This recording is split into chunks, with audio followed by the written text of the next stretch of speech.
Tobit chapter 10. Now day by day Tobit kept counting how many days Tobias would need for going and for returning. And when the days had passed, and his son did not appear, he said, Is it possible that he has been detained, or that Gabael has died, and there is no one to give him the money? And he began to worry. His wife Anna said, My child has perished, and is no longer among the living. And she began to weep and mourn for her son, saying, Woe to me, my child, the light of my eyes, that I let you make the journey.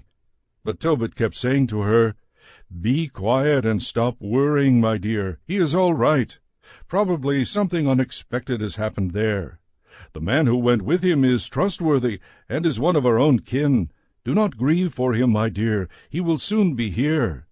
She answered him, Be quiet yourself. Stop trying to deceive me. My child has perished. She would rush out every day and watch the road her son had taken, and would heed no one.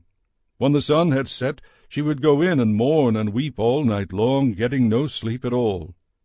Now when the 14 days of the wedding celebration had ended, that Raguel had sworn to observe for his daughter, Tobias came to him and said, Send me back, for I know that my father and mother do not believe that they will see me again.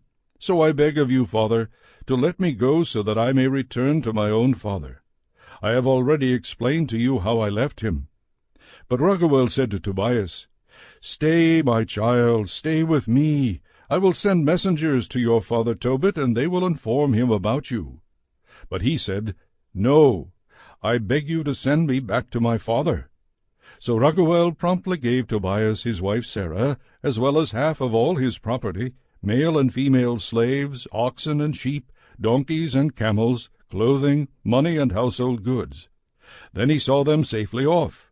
He embraced Tobias and said, Farewell, my child. Have a safe journey. The Lord of heaven prosper you and your wife Sarah, and may I see children of yours before I die. Then he kissed his daughter Sarah and said to her, My daughter, honor your father-in-law and your mother-in-law, since from now on they are as much your parents as those who gave you birth. Go in peace, daughter, and may I hear a good report about you as long as I live. Then he bade them farewell and let them go. Then Edna said to Tobias, My child and dear brother, the Lord of heaven bring you back safely, and may I live long enough to see children of you and of my daughter Sarah before I die. In the sight of the Lord I entrust my daughter to you. Do nothing to grieve her all the days of your life. Go in peace, my child. From now on I am your mother, and Sarah is your beloved wife. May we all prosper together all the days of our lives.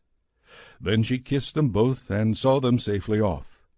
Tobias parted from Raguel with happiness and joy, praising the Lord of heaven and earth, king over all, because he had made his journey a success.